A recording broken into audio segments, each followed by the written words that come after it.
ये राजस्थान के लिए बहुत ही दुर्भाग्यपूर्ण घटना है और इस घटना की मैं बहुत गहरी निंदा करती हूँ कि राजस्थान की सरकार, प्रशासन और सरकार दोनों इस घटना के दोषी हैं और नाकाम रहे अपने कार्य के अंदर। क्योंकि सबसे मेन पॉइंट ये है कि घटना शुरू कहाँ से हुई, थप्पड़ मारने की नौबत क्यों आई, क्यों वो लोग इतने दिन से अपनी समस्या का समाधान के लिए धरने पर बैठे हुए थे। उन लोगों के लिए यही महत्वपूर्ण। बार बार थोड़ा नेटवर्क की प्रॉब्लम की वजह से थोड़ा डिस्टरबेंस हो रहा है, तो आप सब लोग जुड़े रहिए। थोड़ा पूरे प्रकरण के बारे में हम लोग बात कर रहे हैं। गांव के लोग अपनी समस्या रख रहे थे। एक महिला को मैंने ये सुना कहते हुए डॉक्टर साहब को कि हम लोगों ने हमारी मांग की, हमारे लिए खुद की समस्याओं के लिए धरना दे रहे थे और वो कोई भी कराता, उससे मतलब नहीं था। भाजपा का प्रत्याशी चले जाता, भाजपा के प्रत्याशी सरकार है उनकी, उनको सॉर्ट आउट करना चाहिए था। उस गांव के अंदर समझाइश करनी चाहिए थी। कलेक्टर मैडम को वहां बुला रहे थे तो क्यों नहीं जा रही थी कलेक्टर मैडम? भाजपा का प्रत्याशी वहां चला जाता, क्योंकि सरकार है, सरकार के अंदर सब काम हो सकते हैं। वो क्यों नहीं वहां पे पहुंचे, क्यों नहीं समस्या का समाधान हुआ और यहां तक क्यों इतना उपद्रव वहां पर हुआ? आज मैं दुख व्यक्त कर रही हूं उन लोगों के लिए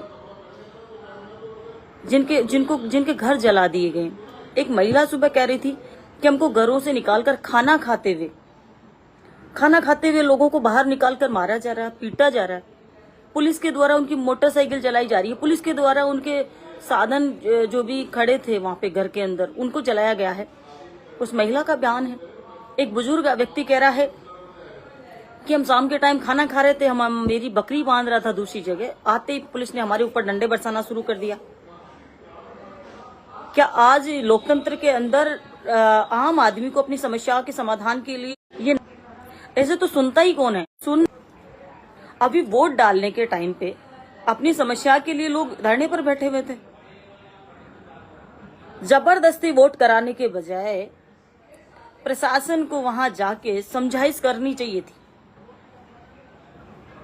ये जितना भी घटनाक्रम हुआ, राजनीतिक घटनाक्रम जो भी हुआ, प्रशासनिक घटनाक्रम हुआ, उस सब में सबसे ज्यादा नुकसान किसका हुआ? उस गरीब जनता का, जिनका कोई दोष ही नहीं है।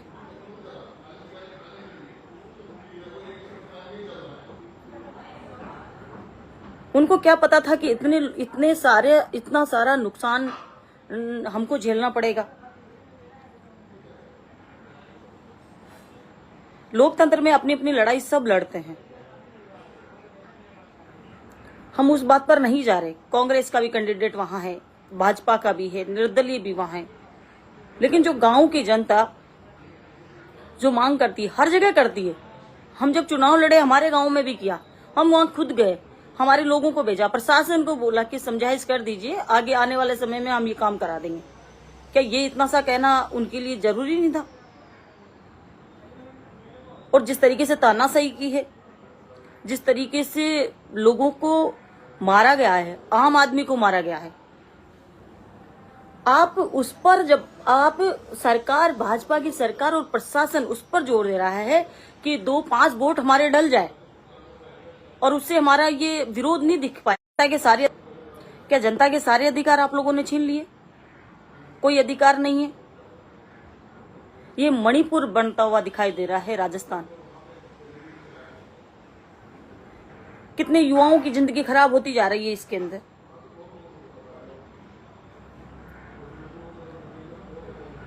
माना कि किसी नेता के पक्ष में युवा है, लेकिन ऐसा कुछ नहीं होता। समझाइश करने पर सब समझ सकते हैं, लेकिन आप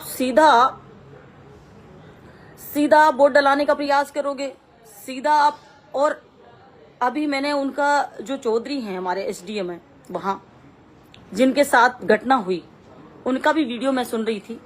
उन्होंने स्पष्ट कहा है कि कलेक्टर मैडम ने मुझे कहा है कि तुम जाइए और 2-4-5 वोट डलवा दीजिए।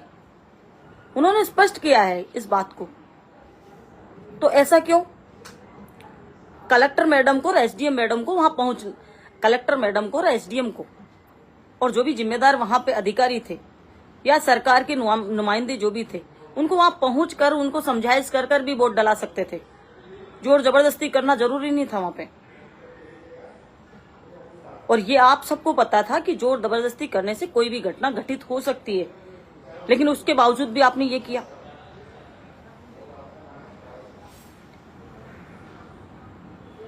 निर्दोष लोगों पर गोलियां चलाई गई, रात के समय, अंधेरे के समय वहां पर हमला किया गया। क्यों, क्या हो गया था? अगर नरेश मीणा को गिरफ्तार करना था तो दिन में क्यों नहीं किया आपने? उसी समय करना चाहिए था ना। नरेश मीणा को गिरफ्तार क्यों नहीं किया? क्योंकि आपको गलत तरीके से इस मुद्दे को ज्यादा भड़काना था।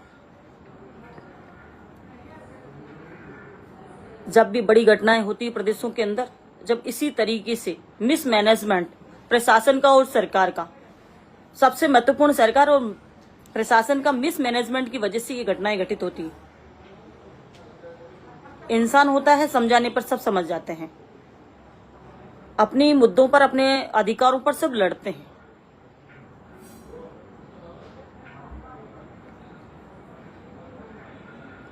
ये राजस्थान की जनता देख रही है किस तरीके की तानाशाही प्रशासन की चल रही है, किस तरीके से निर्दोष लोगों को भी मारा गया है वहां पे। ठीक है, वो जो कुछ कर रहे थे, अगर किसी ने थप्पड़ मारा है तो दिन में आपको अरेस्ट करना चाहिए था, तुरंत ही अरेस्ट करना चाहिए था। क्यों उससे बात कर रहे थे? गले में हाथ कोऑपरेट कर रहा था, दिन के अंदर ही जो करना था वो कर लेते उसी समय। रात के अंधेरे में करने का कोई मतलब नहीं होता, उससे दोषी और निर्दोष का कोई पता नहीं चलता।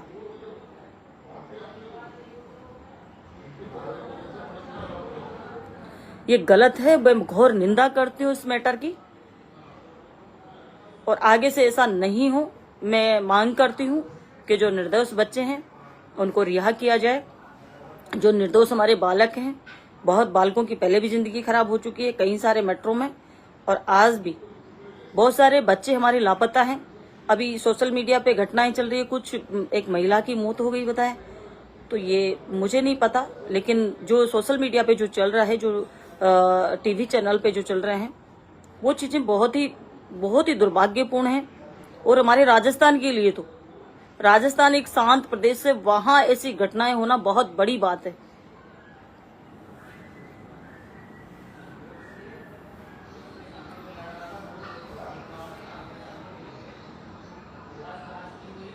सरकार के मंत्री, सरकार के मुख्यमंत्री कभी कुछ बोलते हैं, कभी कुछ बोलते हैं।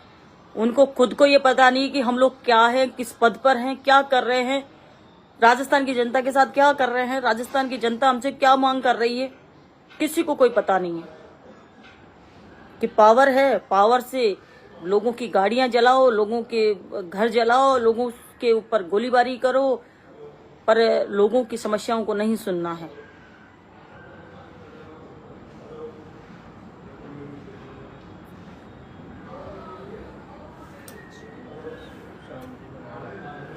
मैं मेरे युवा भाइयों से भी कहना चाहूंगी कि सभी लोग शांति बनाए रखें। ये तुम्हारी तरफ नहीं देख रहे हैं, ये समस्याओं की तरफ नहीं देख रहे हैं।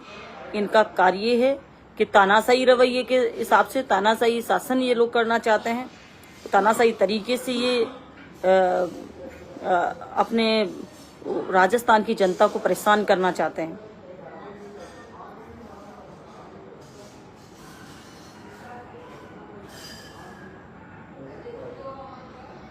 अब सारी चीज क्लियर हो गई है। जैसा अभी मैंने सुना, एसडीएम का बयान सुनने के बाद मैंने लाइव आने का निर्णय लिया है कि एसडीएम को कहा गया जोर जबरदस्ती से 3-4 वोट डलवा दो आप। ये बहुत ही गलत है, समझाइश करनी चाहिए थी आके।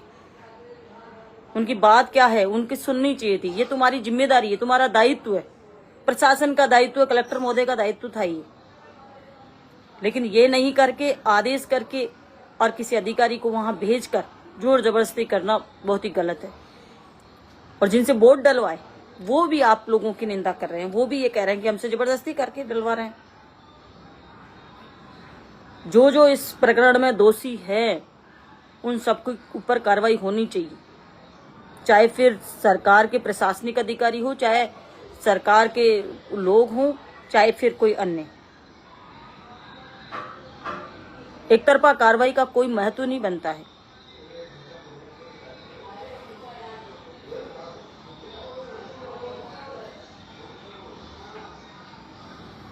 सभी के साथ न्याय होना चाहिए और सभी लोग शांति बनाए रखें, अपना ध्यान रखें।